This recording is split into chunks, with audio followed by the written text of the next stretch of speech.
owning a bike doesn't end when you bought the bike. It comes with the responsibility. The responsibility of taking care of it, making sure that it works, making sure that nothing's wrong with your bike.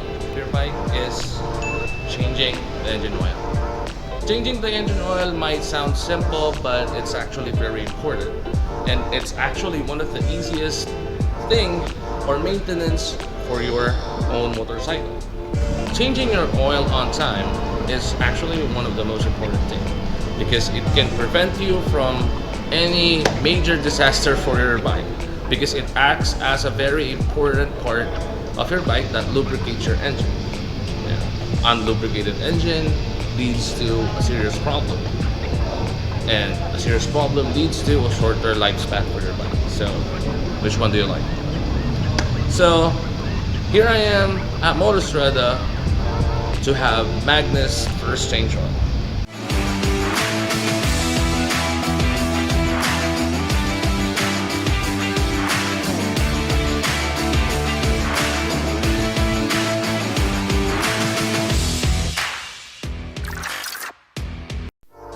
And of course, there are different ways of how to maintain your bike. You can either do it yourself, you could have it serviced by the dealership, or you could have it serviced by your dog. What kind of engine oil do you need to use? Well, first and foremost, you need to refer to the user guide. That's the first thing you need to do as an owner, because engine oil has different properties and every motorcycle has different set of requirements. So for example, my bike, it's a CFMoto 800 MT, and the requirement for the engine oil is a 10W50 Jaso MA2.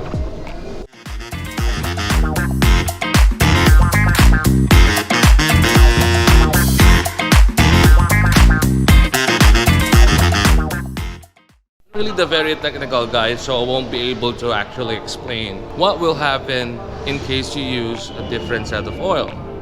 Well, it probably will be different from the normal performance of your bike. It's either going to be better or going to be worse.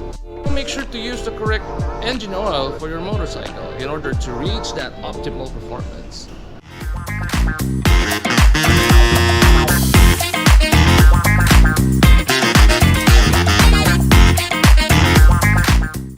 There are different types of engine oil. There's a fully synthetic one, a semi-synthetic one, and a mineral engine oil. So what do you have to use, or what do you need to use? Engine oil has like different way of working for your engine. Some make your engine hotter, some will give more power, some will just technically just give you a better performance. Example for me, if you'll ask me, I'll use Motul 7100 or Motul H-Tech for my bike. You have to make sure that you do your research, make sure that you're using the correct viscosity or the correct requirement or the correct properties for your engine oil, and you're good. So guys, again, as a reminder that it's better to change your oil early than to change it overdue, to keep your bike in optimal performance and to make sure that you maximize the lifespan of your motorcycle. And that is a wrap. CFMoto here. Thank you very much for watching, and please don't forget to hit that like, share, and subscribe. Ciao.